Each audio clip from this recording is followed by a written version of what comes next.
शिक्षक साथियों नमस्कार। जैसा कि आप जानते हैं कि इस वर्ष 2024 में नवंबर माह में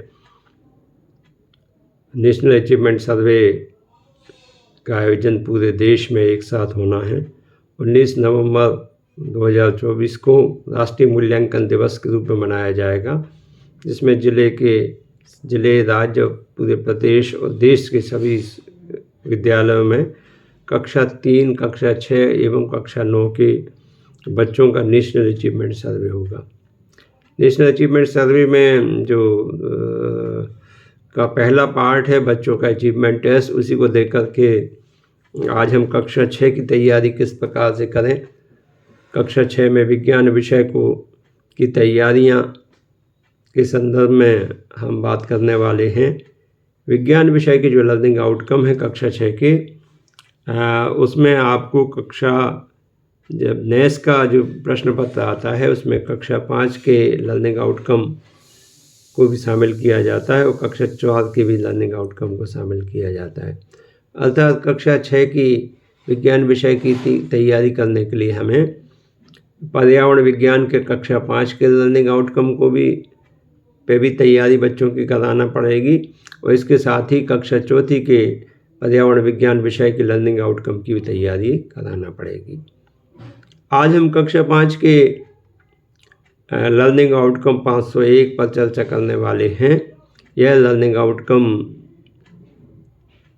जो कि पशु पक्षियों की अति संवेदी इंद्रियों और असाधारण लक्षणों जैसे दृष्टि, गंध, श्रवण, नींद, ध्वनि आदि के आधार पर ध्वनि तथा भोजन के प्रति उनकी प्रतिक्रिया के आधार पर उनकी व्याख्या करना। ये लर्निंग आउटकम जो है ये पशु पक्षियों की जो विशिष्ट क्षमताएं होती हैं, विशिष्ट गुण होते हैं, उनके आधार पर इसके पाठ पर्यावरण विज्ञान कक्षा 5 का पाठ 1, पाठ 2 निर्धारित किए गए हैं। हम जानते हैं कि पशु पक्षी हमारे जीवन का अभिन्न अंग है। हमारे पूर्वज भी हमेशा पशु पक्षियों को पालते थे, विशेष रूप से कुत्ते को अपने पास घर के पास रखते थे। कुत्ता न केवल घर की सुरक्षा करता है बल्कि एक अवांछनीय बाधाएं हैं जैसे भूकंप हुआ, बाढ़, तूफान इत्यादि से भी वो हमें सचेत करता है। चींटियाँ जो कि आसपास हमारे घर के आसपास होती हैं, हम देखते हैं कि जैसे ही कोई मीठा पदार्थ कहीं गिर जाता है तत्काल चींटियाँ वहाँ इकट्ठी हो जाती हैं। चींटियों में एक विशेष मीठे पदार्थ और खाद्य पदार्थ को सुगंध के माध्यम से उन तक पहुंचने की क्षमता होती है और चींटियों का एक परिवार, बड़ा व्यवस्थित परिवार होता है, सुव्यवस्थित लाइन में वो चलती हैं। तो बच्चों के बारे में ये बताना भी आवश्यक है, जैसा हमारा परिवार है वैसे ही चींटियों का भी परिवार होता है, अन्य जीव जंतुओं का परिवार होता है। ऐसे ही कुत्ते जिसकी हमने चर्चा प्रारंभ में की, कुत्ते की विशेषताएं होती हैं। कुत्ते न केवल सूंघने की क्षमता उनकी अधिक होती है बल्कि उनकी दृष्टि क्षमता भी हमसे 4 गुना रहती है, हमसे 4 गुना वो देख पाते हैं। इसके अलावा जो कुछ ऐसी ध्वनियाँ रहती हैं 20 कंपन प्रति सेकंड से लेकर के 20,000 कंपन प्रति सेकंड तक की जो ध्वनि, वो श्रव्य ध्वनि है जिसको हम सभी सुन सकते हैं।